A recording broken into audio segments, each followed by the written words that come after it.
Hei voin hini som pani June ania. Hei vai vakona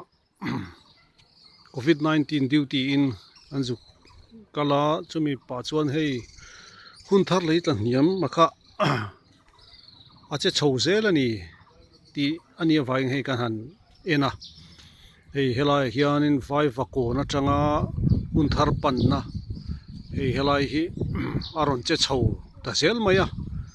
nasa khop mai helai lei che hi boi khop maya ni chuan hei han eni na hei helai hi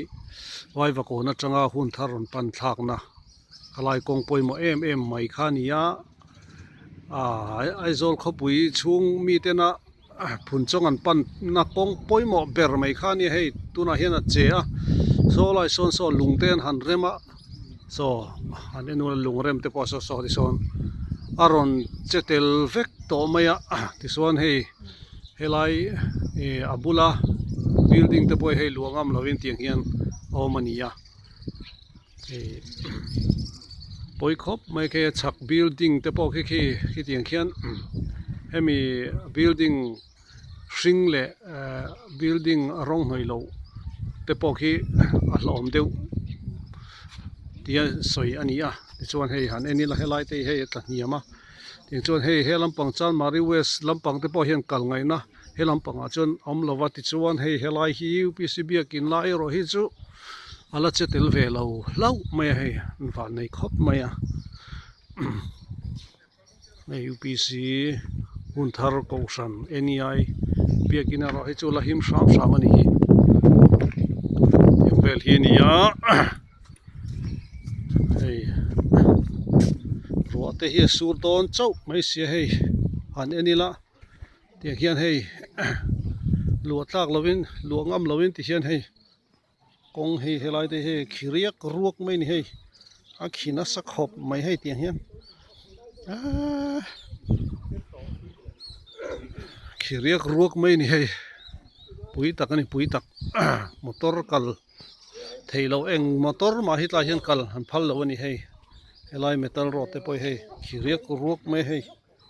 a khizau khop mai hei tiang te hei hei tiang vel hi nia hei a khiriak ruak mai ni chuan LRC motor parts ho helai vel te hi ro chu an la lu a eng te poi hi an la luangam so khop mai a building te poi hei nge ni an zel do ni a hlom khop mai heng te hi a che zel ani phei chuanin cheng noi tam tak kha eng ma lova chang don ti na ni maya hei helai hi vai vakona changa hun thar pan na lai tak kha ni hei a he khuap to mai ni hei helai hi ma chuan hei lai footpath te hian siam a hei lai hi heng te hei lai den hian hei he perfect to mai hei lom tak ani lom tak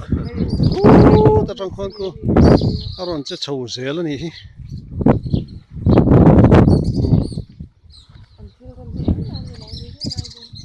hei ti hiana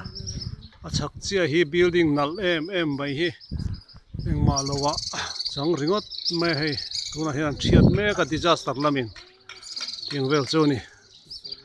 helai vai vakona night duty kan nei asing lama an va survey vela hei spot verification vanei ni hi